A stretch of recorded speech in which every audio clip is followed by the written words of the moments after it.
Okay, Assalamualaikum warahmatullahi wabarakatuh dan salam sejahtera kepada semua pendengar. Selamat datang ke podcast Inspirasi Muslimah.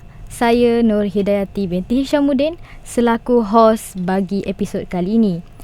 Okay, pada hari ini kita akan membincangkan satu topik yang sangat penting dan yang dekat dengan kehidupan seharian kita, iaitu wanita dan pendidikan.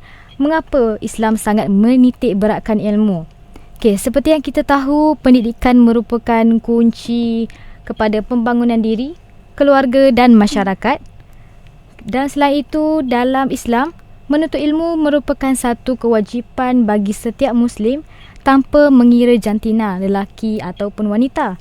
Okay, namun begitu, dalam dunia era moden yang penuh dengan cabaran, wanita masih lagi berhadapan dengan pelbagai isu dan dalam usaha untuk mendapatkan pendidikan yang berkualiti kan. Okey, bagi mengupas topik ini dengan lebih mendalam, bersama saya pada hari ini ialah seorang panel yang berpengalaman dalam bidang kepimpinan wanita dan dakwah.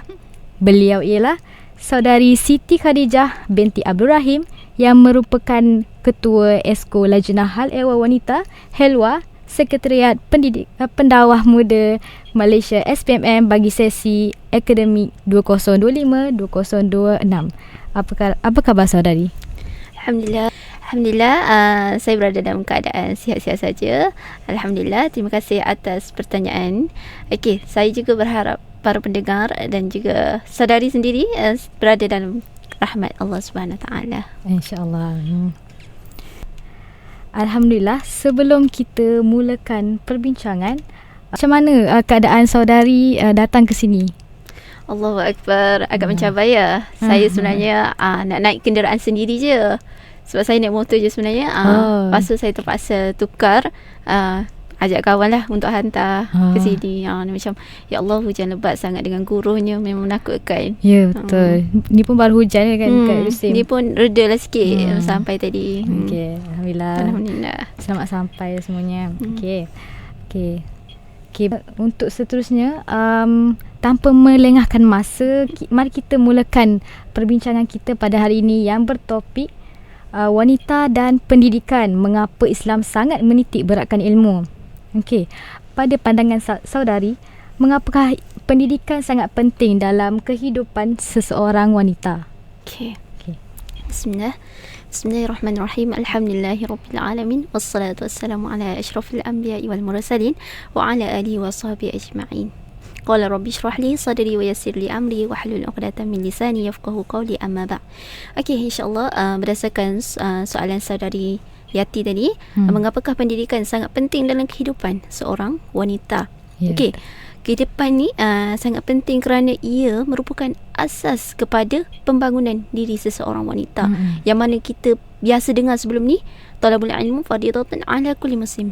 Menuntut ilmu adalah fardu kepada setiap orang muslim. Okey, jadi melalui pendidikan wanita dapat memperoleh ilmu, kemahiran dan juga pengalaman yang membantu membuat keputusan yang lebih baik dalam kehidupan. Okey, so dia dapat berfikir secara rasional, secara matang dan sebagainya.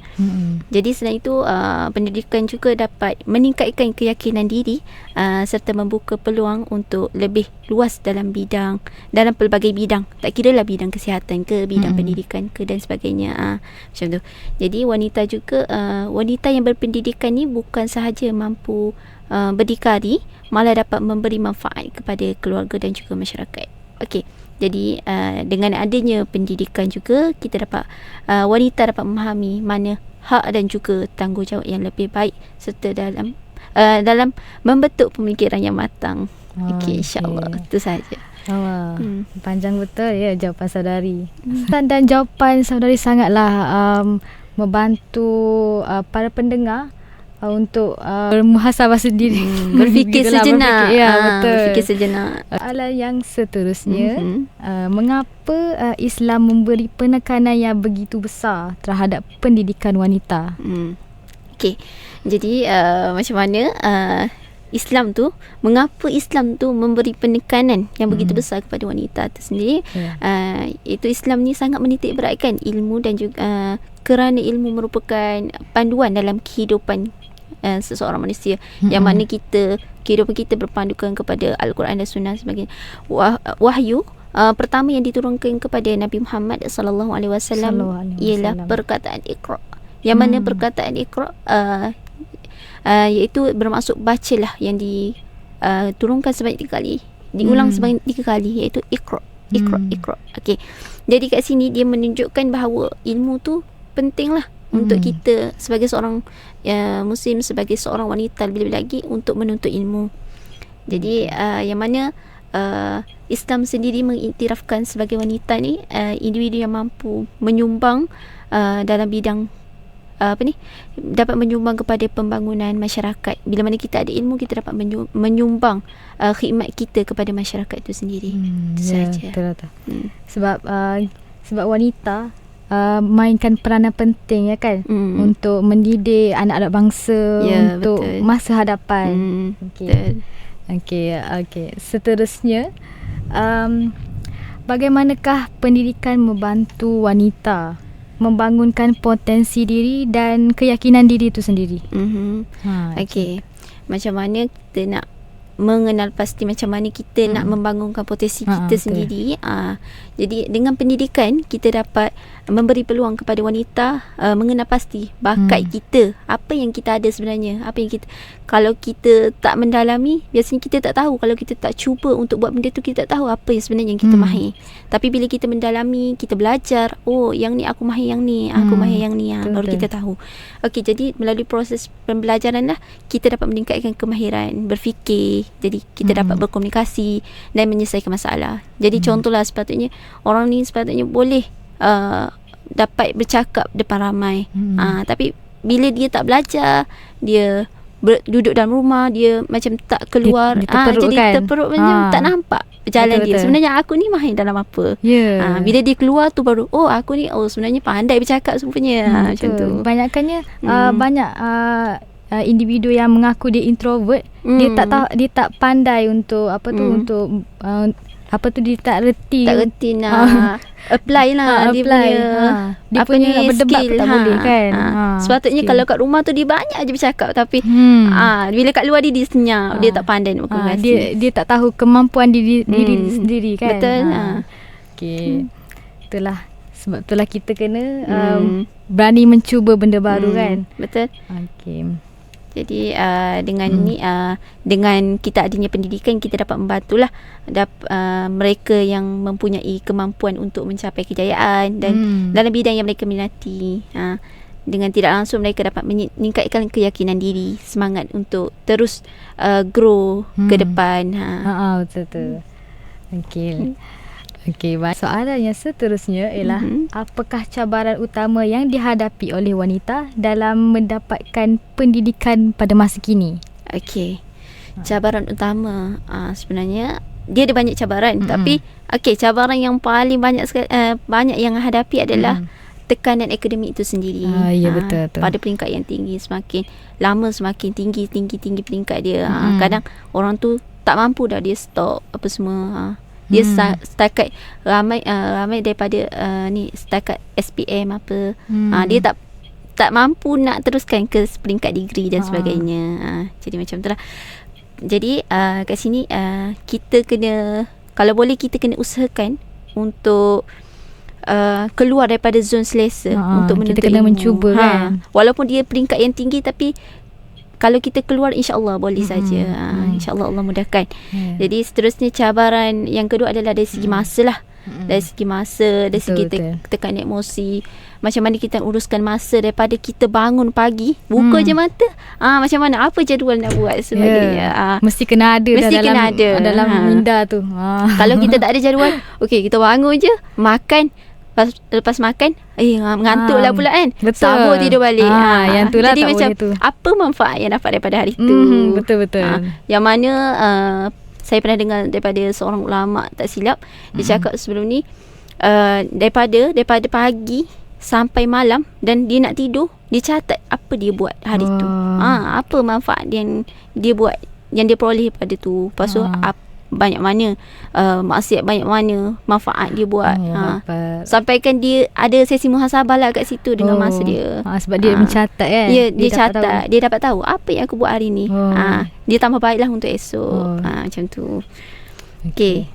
Jadi seterusnya kita cakap tadi dari segi emosi, media tu sendiri dapat menjejaskan fokus terhadap pembelajaran. Betul. Jadi wanita sering berhadapan dengan tekanan yang kata yang biasa, iaitu dari segi media sosial dan sebagainya. Wanita juga berhadapan dengan tekanan untuk memenuhi pelbagai peranan dalam kehidupan sebagai seorang pelajar, ahli, anak dan juga masyarakat. Kita ada tanggungjawab lah. Sekarang kita berada di universiti, kita sebagai pelajar. Kita juga ada tanggungjawab sebagai anak. Kita tak boleh lupalah keluarga kita. Kita kena call setiap waktu. Dan juga kita sebagai ahli masyarakat, kita kena sumbang juga manfaat kita kepada masyarakat kat luar tu. Walaupun kita masih belajar, kita ada peluang untuk sumbangkan. Contoh dari segi sukarelawan dan sebagainya. Mungkin dari situ kita dapat berkenalan dengan orang luar kan.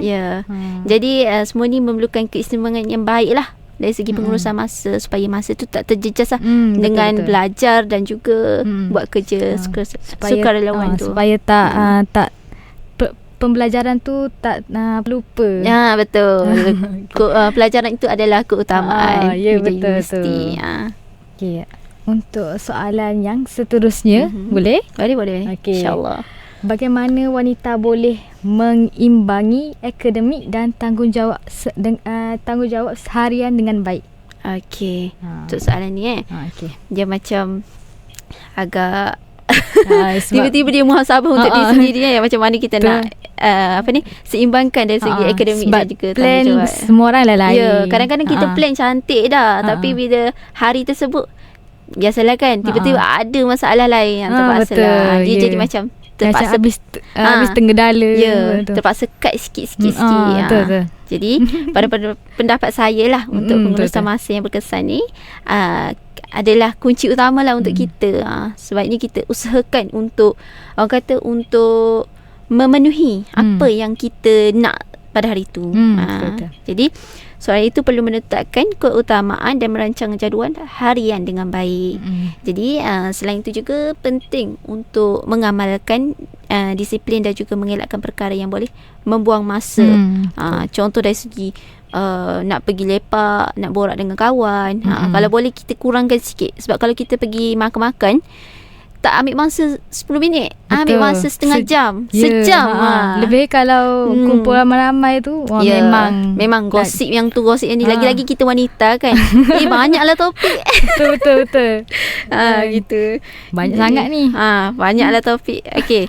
Jadi kalau yang lain, sokongan daripada keluarga dan juga rakan-rakan untuk juga memainkan peranan penting dalam membantu seorang menghadapi tekanan. Okey. Dan dalam Islam, kita juga diajar untuk menghargai masa dan juga melaksanakan setiap amanah dan dengan penuh bertanggungjawab, yang mana dalam surah Al-As, wal 'as innal insana lafi khusr. Demi masa, manusia itu dalam kerugian. Jadi kita kena manfaatkan masa yang ada untuk kita buat perkara-perkara yang berfaedah lah. Jadi nilai ini sangat membantulah untuk menguruskan kehidupan dengan lebih teratur. InsyaAllah. Okay. Saya pun tiba-tiba rasa muhasabah balik ni terus buat jadual ni. Buat jadual, buat CTA. Apa nak kena buat banyak betul. Lebih lagi minggu ni deadline lah. Minggu hektik. Esok pun agak mencabar lah minggu ni. Okay, soalan seterusnya ialah, apakah kesan media sosial terhadap proses pembelajaran wanita? Okey. Untuk kesan media sosial. Okey. Ya, betul. Deepnya soalan ni. Kita pun suka bersosial kan, ya, suka betul. guna media sosial. Okey. Kalau dari side positif lah kan, media sosial ni kita dapat, orang kata dapat belajar daripada situ. Contoh kita tengok YouTube, kita tengok, contoh kita nak belajar bahasa Arab, kita dapat tengok konten-konten bahasa Arab, dapat tengok pembelajaran bahasa Arab, macam mana nak belajar. Lepas tu dapat nota daripada kawan-kawan, kita dapat baca. Tu dari side positif lah. Kalau dari side negatif, contohnya kita scroll TikTok. Betul. Kita scroll TikTok, kita tengok TikTok, ya Allah, macam-macam keluar. Ada makanan. Makanan ni, tengok makanan viral, terus keluar pergi beli. Tu yang tak boleh tu. Bahaya. Pengaruh rakan. Sebaya ke tak sebaya ni? Risau. Dia macam dua-dua pun boleh. Dua-dua pun boleh kan. Macam-macam ada tingkat umur. Okay, kalau seterusnya, contoh dari kecantikan. Kalau kita tengok TikTok, dari kecantikan kita tengok orang tu, cantiknya, tapi aku tak cantik. Dia macam rasa rendah diri. Sedangkan kita ni sama je, cantik ke tak cantik ke, Allah cipta masing-masingnya ada kelebihan. Betul. Gitu. Kita tak boleh bandingkan dengan orang betul lain. Dia masing-masing ada kelebihan. Betul. Okay. Jadi kita kena guna media sosial dengan bijak lah. Bahayalah. Kalau tak guna secara bijak, dia macam menyebabkan kepada lalai, menyebabkan kepada kesedihan. Jadi murung seorang-seorang. Ya Allah, kenapalah aku tak cantik? Kenapalah aku nak putih tapi tak boleh putih? Itulah, tak boleh downgrade dia sendiri. Kita lah untuk kita untuk diri kita lah yang kena memberi semangat. Betul. Siapa lagi nak bagi semangat kalau bukan kita sendiri? Betul tu, ya Allah. Okey, soalan yang seterusnya, apakah nilai-nilai Islam yang boleh saudari boleh ceritakan yang boleh wanita amalkan untuk menuntut ilmu? Okey, nilai-nilai Islam yang boleh diamalkan untuk menuntut ilmu adalah antaranya nilai yang penting, iaitu kesungguhan. Kita kena ada sifat bersungguh lah bila kita nak buat sesuatu benda tu. Kalau boleh kita buat dengan bersungguh. Even kita main pun, main bersungguh. Betul. Pernah satu guru Ana cerita, cakap, dia kata kalau nak belajar bersungguh. Kalau bila tiba main sungguh. Jangan bercampur.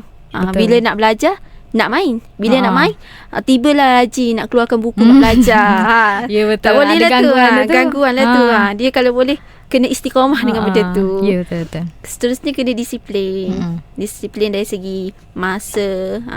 Contoh kelas pukul 8. Pukul 7:40 tu kalau boleh dah ada dekat kelas. Kalau setengah jam dari awal lagi bagus.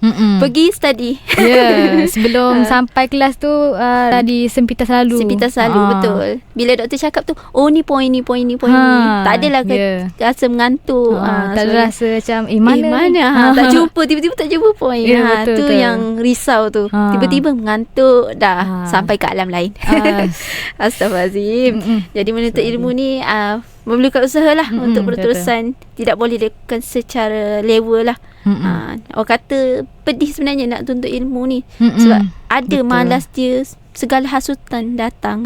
Dia macam kadang semangat, kadang ya Allah malasnya, bab ni tak sedap lah, bab ni tak best lah, tak kena dengan jiwa. Mengantuk lah. Jadi tak boleh lah, kita kena ambil segala aspek yang ada, peluang yang ada untuk kita dengar, untuk kita hadam dan sebagainya. Betul. Jadi saya tu kita perlu ada niat yang ikhlas. Kalau kita nak pergi menuntut ilmu ni, kalau boleh daripada rumah turun langkah kaki, tu niat, ya Allah aku nak pergi menuntut ilmu ni kerana Allah. Jadi kalau kat situ kita pergi dalam perjalanan kita, setiap langkah tu kata pergi berjihad, nak pergi menuntut ilmu. Allah. Jadi itulah. Pernah anak dengar kisah sebelum ni. Dia pergi, dia dalam keadaan penat, dia mengantuk, dia bawa beg berat. Lepas tu dia pergi kelas, dalam keadaan dia penat, dia tertidur dalam kelas. Tapi nak katanya bila exam, kata apa ni, alhamdulillah rezeki dia baik lagi. Berkat tu dia pergi dengan niat kerana Allah. Dia minta Allah bantu. Yang mana dia pun busy dengan tugasan-tugasan sukarelawan dan sebagainya. Bila sampai dekat kelas, dia pun penat lah kan. Dia tidur. Buku bukan main banyak bawa, tapi pergi kelas tidur. Tapi nak katanya Allah bantu dia. Bila result exam, alhamdulillah okey. Sebab dia banyak membantu dari segi sukarelawan kan. Betul. Dari segi nak kata fisabilillah lah. Betul.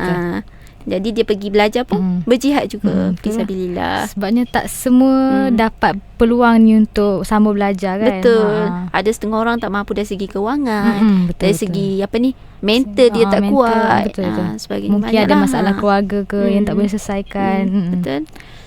Okey. Jadi kita kena banyak-banyak bersabarlah dalam menuntut ilmu. Okey. Okey. Kepada saudari Khadijah atas perkongsian yang sangat bermanfaat dan sangatlah membuka minda kita semua dan juga para pendengar. Okey, dalam perbincangan hari ini kita dapat memahami bahawa Islam sememangnya sangat menitik beratkan pendidikan wanita kerana ilmu merupakan asas asas kepada pembentukan individu ummah yang berkualiti, berakhlak dan mampu menyumbang kepada pembangunan ummah. Okey. Semoga perkongsian pada hari ini dapat memberi inspirasi kepada semua pendengar dan untuk terus menghargai dan menjadi proses menuntut ilmu ni sebagai satu amalan sepanjang hayat. InsyaAllah. Okey. Terima kasih saudari. Okey, saudari sama-sama. Khadijah. Okey.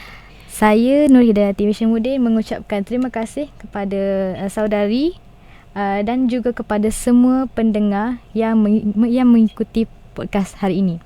Sekian. Assalamualaikum warahmatullahi wabarakatuh. Assalamualaikum warahmatullahi wabarakatuh.